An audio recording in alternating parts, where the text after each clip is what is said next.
ভারতের রাজধানী নয়াদিল্লিতে শিক্ষামন্ত্রীর পদত্যাগের দাবিতে চলা আন্দোলন আরও তীব্র আকার নিয়েছে।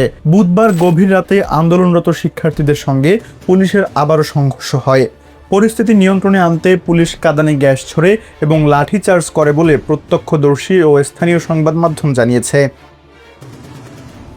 মে মাসে নিট পরীক্ষার প্রশ্নপত্র ফাঁসের অভিযোগকে কেন্দ্র করে শুরু হওয়া এই আন্দোলনে যন্তর মন্তরে প্রায় 10,000-এর বেশি মানুষ জড়ো হয়েছেন বলে ধারণা করা হচ্ছে।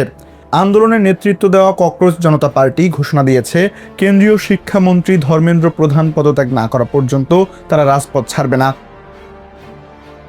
এদিকে আন্দোলন ঘিরে রাজনৈতিক উত্তাপও বেড়েছে। কংগ্রেস সহ বিরোধী দলগুলো শিক্ষার্থীদের দাবির প্রতি সমর্থন জানিয়ে সংসদ ও প্রধানমন্ত্রীর বাসভবনের সামনে বিক্ষোভ করেছে। এক পর্যায়ে রাহুল গান্ধী ও প্রিয়াঙ্কা গান্ধীকে পুলিশ আটক করলেও পরে ছেড়ে দেওয়া হয়। দিল্লি পুলিশ দাবি করেছে, কিছু বিক্ষোভকারী তাদের লক্ষ্য করে পাথর ও প্লাস্টিকের বোতল ছুঁড়ে মারেন। এতে কয়েকজন পুলিশ সদস্য আহত হয়েছেন। তবে সামাজিক যোগাযোগ মাধ্যমে ছড়িয়ে পড়া ভিডিওগুলো স্বাধীনভাবে যাচাই করা সম্ভব হয়নি। নিরাপত্তার কথা বিবেচনা করে দিল্লি মেট্রোর 16টি স্টেশন সাময়িকভাবে বন্ধ রাখা হয়েছে।